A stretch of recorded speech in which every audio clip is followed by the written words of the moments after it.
Oi, eu sou o Otário. Tudo bem? E aí, vamos comprar um Golzinho 1.0? Afinal, o Gol é um verdadeiro orgulho brasileiro.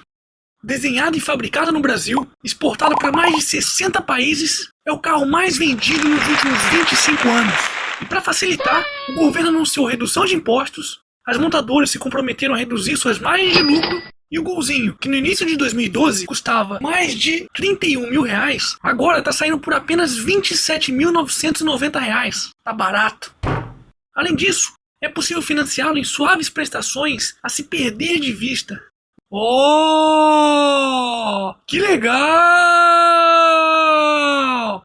Agora sim, finalmente vou realizar o sonho do carro novo. Será mesmo?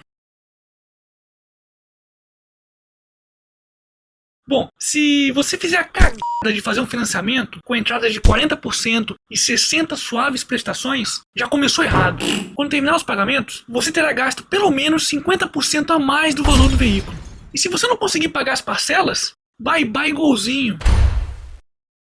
O quê? Se a prestação couber no seu bolso, tudo bem? Ai ai. Você sabe qual o custo anual para se manter um carro como esse?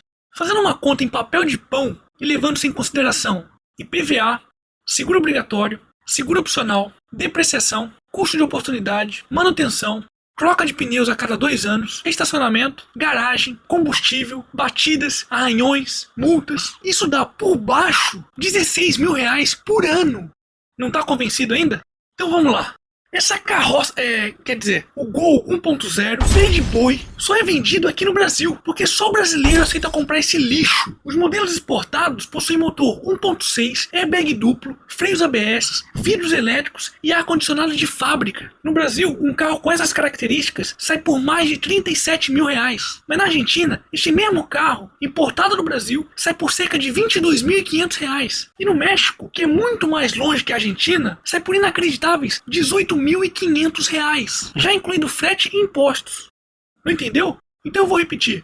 O carro, produzido no Brasil e vendido por mais de 37 mil reais aos brasileiros, viaja cerca de 10 mil quilômetros até o México, pagando frete e todos os impostos de importação, e mesmo assim é vendido lá por 18.500 reais. Metade do preço praticado no Brasil. Ficou triste? Calma, porque é agora que vai piorar. Retirando-se o valor do frete para o México, o Gol 1.6 poderia ser facilmente vendido aos brasileiros por 15.500 reais. E o governo continuaria ganhando com impostos, a montadora e seus revendedores continuariam lucrando, milhares de empregos seriam criados e o consumidor iria adquirir um produto a um preço mais justo. Não acredita? Então vamos fazer um pequeno exercício de engenharia reversa. Dos 18.500 reais cobrado pelo Gol 1.6 no México, cerca de 3 mil reais são referentes ao frete. Além disso, 30% é referente à taxa de importação mexicana. Agora, vamos utilizar números bastante conservadores e supor que o lucro de revenda da concessionária no México seja de apenas 10%, e que o lucro da montadora no Brasil seja de apenas 30%. Este é o valor máximo que o Gol 1.6 custa para ser produzido no Brasil, menos de 8.500 reais. Como pode ser possível esse mesmo carro ser vendido a 37 mil reais? Mesmo considerando impostos do governo de 100%, lucro das concessionárias de 100% e lucro da montadora de 100%, chegaremos ao valor de carro inferior a 34 mil reais. Depois não querem que eu fale palavrão. Quer pior palavrão que esse? Não porra.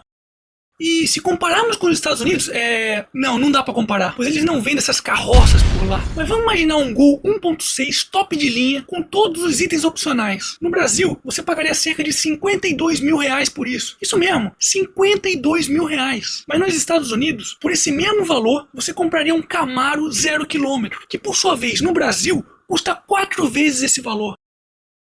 Não, peraí, tem alguma coisa errada. Quer dizer que o mesmo valor que eu pago em uma carroça fantasiada aqui no Brasil, eu compraria 2 carros no México ou um Camaro nos Estados Unidos? Só pode estar de sacanagem, né? Não é possível. Pois é. E sabe de quem é essa culpa por essas aberrações acontecerem?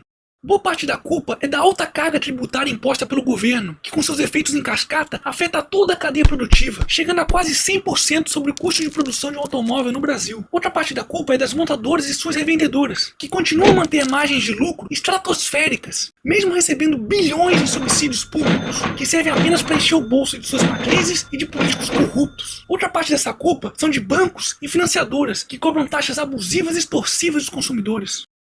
E por último, mas não menos importante, parte dessa culpa é sua, que aceita pagar esses valores absurdos, como se isso fosse normal. Não, isso não é normal. Quer saber? É melhor andar a pé ou de bicicleta. Além de ajudar o meio ambiente, a saúde e o bolso agradecem. Gostou? Quer que eu faça mais vídeos? Então inscreva-se no canal do Otário. É só clicar aqui em cima, é de graça. Dificulte a vida de um político filho da p***. Não compre mais carro. Ah, achou que eu queria falar só da Volkswagen, né? O Gol foi só um exemplo. Tudo que foi dito aqui se aplica a todas as outras montadoras existentes no país, sem exceção. Acorda, p***!